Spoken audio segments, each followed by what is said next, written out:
main seperti kolam ikan itu kamu bisa main-main di sana, itu juga lingkunganmu seperti itu, tidak harus tempat wisata. Baik, Ibu. Oke, jadi langsung saja ke slide pertama. Bagaimana suasana lingkungan sekolahmu di pagi hari? Ada yang bisa mencontohkan? Oke, Bella semangat sekali Aku tadi berangkat suasananya sangat sejuk sekali dulu sama angin sampai sekolah pagi. Matahari itu baru terbit ya Bu, jadi kayak kayak sejuk banget. Sampai buat lanjut tidur Bu sebenarnya. Oh, lanjut tidur, tapi harus berangkat sekolah. Ya, tapi tadi saya juga telat, tamunya telat Bu di sana. Oke, jadi di sekolahmu gimana tadi? Sudah ramai? Oh sudah ramai. Karena yang telat ya? Oh malah sudah sepi pada masuk kelas. Sudah sepi karena sudah kelas. Oke, nah tadi Bella sudah mendeskripsikan bagaimana apa yang dia rasakan di pagi hari tadi teman-teman. Jadi karena ini tentang pendeskripsian sudah jelas bahwa teks apa yang kita akan pelajari itu tentang teks deskripsi.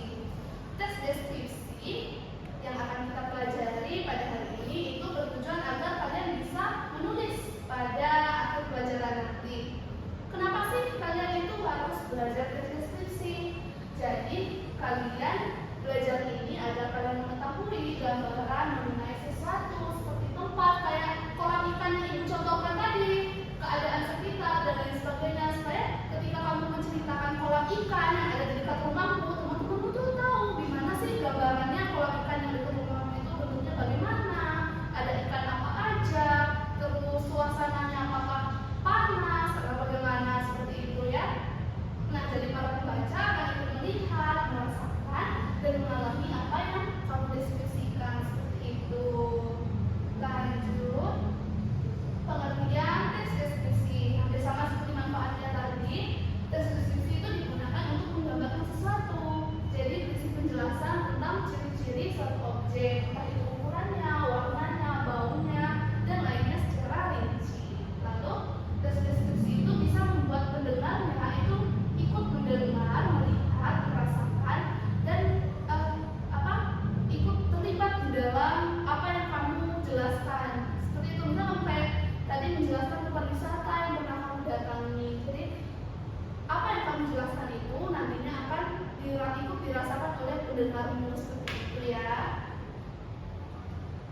Lanjut, nah ini ibu sudah memberikan contoh teks deskripsi. Ada nggak yang mau sukarela untuk membacakan teks deskripsi ini? Saya, Mbak Gia, silakan Mbak Gia membaca teks deskripsi tentang rumahku. Rumahku. Aku bersama keluargaku tinggal di daerah pedesaan. Rumah kami dikelilingi oleh kebun sayuran yang menghampar luas, tempat orang tuaku mencari nafas setiap hari. Rumah kami berukuran sedang dan dilengkapi dengan 3 kamar tidur, 1 kamar mandi, dapur, dan ruang duduk. Meskipun ukurannya tidak luas, rumahku sangat nyaman ditinggali. Langit-langit tinggi di rumah kami dan cat berwarna hijau lembut pada tembok rumah kami membuat rumah ini terasa sejuk dan lega. Ditambah lagi, rumah kami dilengkapi dengan perabotan nyaman, contohnya sofa, kursi empuk, karpet, tebal, dan tempat tidur empuk. Di bagian belakang rumah kami terdapat sebuah teras yang teduh. Di depan teras ini terdapat kolam ikan, sehingga kami sekeluarga dapat bersantai di teras sambil melihat ikan berenang. Oleh karena itu, aku dan keluargaku merasa senang tinggal di rumah ini meskipun kami tinggal di pedesaan. Nah, itu tadi teman-teman. Terima kasih Mbak Gia, boleh kasih plus buat Mbak Gia.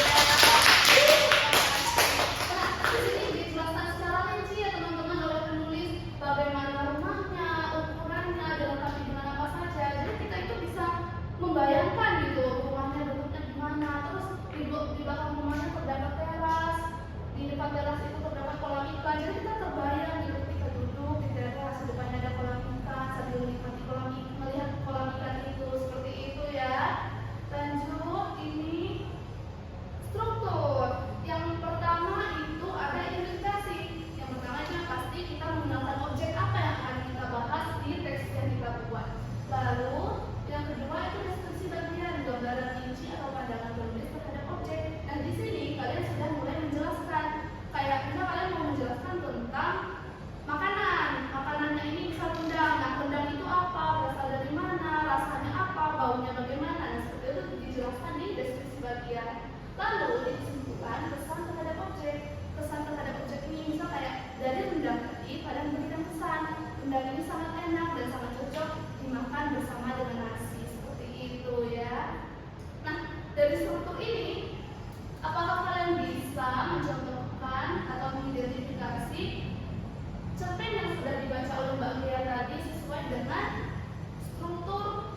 memilih salah satu, tuangkan ke dalam tulisan kalian tersebut. Nah, nanti setelah kalian selesai menulis, silahkan presentasikan di depan kelas.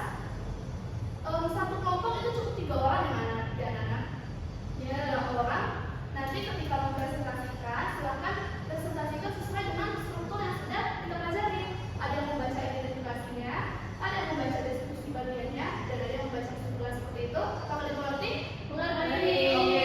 Sekarang silahkan duduk sesuai kelompok masing-masing dan mulai menulis teks deskripsi yang akan kalian buat sesuai dengan tema di depan. Oke, kita gunakan 30 menit apakah cukup? Atau mau 15 menit? 30. Oke, silakan bekerja.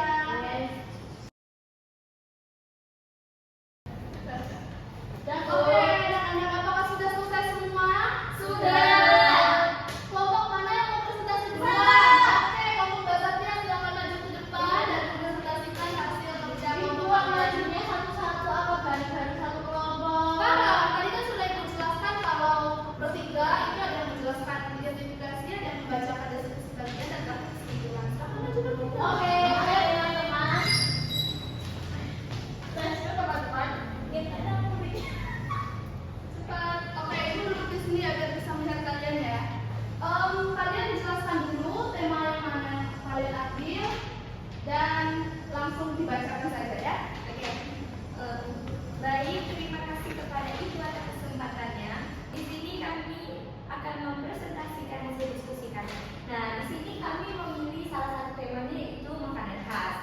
Makanan khas kami yaitu kue putu. Putu ayu merupakan salah satu jajanan asal Jawa Tengah yang cukup populer di berbagai kalangan masyarakat. Sesuai dengan julukannya ayu, kue asal Jawa Tengah satu ini memang dibuat dengan cantik dan menarik mata. Di beberapa daerah, kue ini juga kerap disebut dengan kue putri ayu. Kue satu ini memiliki rasa yang manis, gurih dengan tekstur empuk dan lembut, serta siapapun yang memakannya pasti langsung akan merasakan kelezatannya. Kue ini dicirikan dengan perpaduan warna hijau putih atau merah muda putih dengan taburan urutan kelapa di atasnya. Aroma dan khas perpaduan pandan dan kelapa menjadi keunikan tersendiri bagi kue putu ayu ini. Berbeda dengan kue putu yang sangat umum dijual keliling kampung, kue putu ayu terbuat dari bahan yang serupa dengan kue berbungkus. Hanya saja urutan kelapa dan penambahan versi gulai yang menambah kue putu ayu berbeda dengan kue berbungkus. Rasanya yang manis dan teksturnya yang lembut membuat kue putu ayu cocok disantap anak-anak sembilan. Oke, bagus. Oke, anak-anak boleh duduk kembali ke depannya. Terima kasih. Terima kasih, Bu. Nah, itu tadi kalian sudah berdiskusikan dengan baik, sudah bisa mempresentasikan dengan baik pula. Kalian juga sudah membagi yang mana bagi identifikasi, terus deskripsi bagian dan kesimpulan dengan baik pula. Semoga apa yang kalian pelajari pada hari ini itu bisa kalian tanam dan bisa kalian ingat sampai esok hingga tua nanti. Seperti itu ya. Ini sudah berakhir. Nah, sudah teman-teman. Itu tadi pelajaran kita. Semoga apa yang Ibu sampaikan bisa